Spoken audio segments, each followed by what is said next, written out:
অনুরাগের ছোঁয়ায় দেখুন নতুন অধ্যায়ে নতুন মোড়। সম্প্রতি অনুরাগের ছোঁয়া নতুন অধ্যায় নিয়েছে। গল্প এগিয়েছে কয়েক বছর। 5 বছর লিপ নেওয়ার পর, কিশোরী সোনারূপায় এন্ট্রি নেওয়ার পর অনুরাগের ছোঁয়া টিআরপি অনেকটাই এগিয়েছিল। তবে শেষ পর্যায়ে সূর্য, দীপা, সোনারূপার মিল হওয়ার পর গল্পে জমজমাট ভাব না থাকার কারণে টিআরপি অনেকটাই কমে যায়।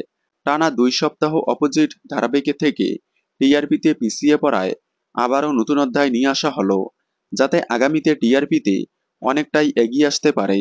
গতকাল অনুরাগের ছোঁয়া নতুন অধ্যায় নিয়েছে। কয়েক বছর এগিয়েছে গল্প।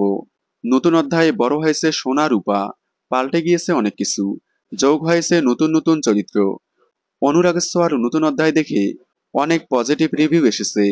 অনেকেই প্রোমো দেখে নেগেটিভ কমেন্টস করলেও এপিসোড দেখে পজিটিভ কমেন্টস করতেছে। প্রথমে বড় রূপার চরিত্রে সংহিতা ব্যানার্জিকে অনেকেই মানতে না পারলেও এপিসোড দেখে তার অভিনয়ে অনেকেই প্রশংসা করেছে। সব মিলিয়ে অনুরাগের ছোঁয়ার নতুন অধ্যায় খুব সুন্দরভাবে জমে উঠেছে। আগামীতে গল্পে আরও টানটান ভাব আনতে গল্পে ত্রিকোণ প্রেম দেখানো হবে। অনুরাগের ছোঁয়ার নতুন অধ্যায়ের নতুন পর্ব আপনাদের কেমন লেগেছে কমেন্টে জানাবেন। অনুরাগের ছোঁয়ার সকল আপডেট সবার আগে পেতে চ্যানেলটি সাবস্ক্রাইব করে পাশে থাকা বেল আইকনটি বাজিয়ে দিন। ধন্যবাদ।